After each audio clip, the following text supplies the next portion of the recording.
Hello and welcome to our latest video summary of what's been happening in our industry over the past 7 days. Brought to you by Estate Agent Today and Letting Agent Today. A lot of the news this week has been about what's going to happen in the property world rather than what's actually happened. Take the lettings sector, for example. A lot of the week has been spent preparing arguments against the private members bill being introduced by Lib Dem MP Sarah Tether. It's about revenge evictions, and whilst every responsible letting agent and landlord is against them, the worry from within the industry is that this piece of legislation goes too far. Arguments from ALA, the RLA and the NLA says the bill is bad for 3 reasons. Firstly, it allows tenants to create or exaggerate health and safety problems, knowing that this will trigger a delay in their eviction. Secondly, it doesn't take into account that many rented apartments are in blocks, where some of the biggest problems are in communal areas. These are the responsibility of the leaseholder and not the landlord or agent. Thirdly, the new legislation simply exaggerates the scale of the problem of revenge evictions. Studies by the government and industry bodies all show that under 1% of evictions can be described as retaliatory in any way. We'll be keeping across the bill as it goes through Parliament. This week's other big story about the future rather than the present concerned the new property portal On the Market. It's still 8 weeks from launching, but this week it caused some stock market jitters for Zoopla, which had nervous investors worried about how it will respond to the rival. This was despite a 35% rise in full-year earnings and a 24% rise in revenue for the Zoopla Group, thanks to growing its business on its websites.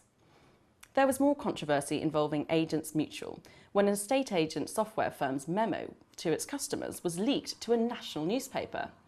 It suggested the new portal wanted individual agents to hold back on publicising properties for sale from other portals to give Agents Mutual a head start. Agents Mutual responded by saying this was the software firm's view and not necessarily its own. And there has been some news that really did happen this week. Labour MP Stella Creasy resumed her attack on agents who double charge by levying fees on buyers as well as sellers. She tried, unsuccessfully, to amend the Consumer Rights Bill to outlaw the practice and criticised the government for not supporting her move.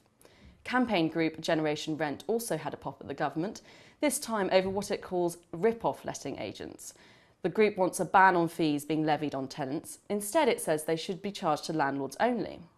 But later in the week, we carried a story which shows what happens when letting agency fees are banned. Your Move figures shows that Scottish rents have risen by more than those in England and Wales. And the reason for this? Well, we believe it's because the Scottish ban on tenants' fees has led to landlords pushing up rent. We also ran an exclusive that the controversial review website, allAgents, was to receive a 6-figure cash injection and was recruiting for 40 new staff. The investment comes from Scottish lettings firm 12lets, which already owns the offices from which allAgents operates. That's it for this week, but before we go, we've got a special request. We want more videos from estate agents and letting agents on our site.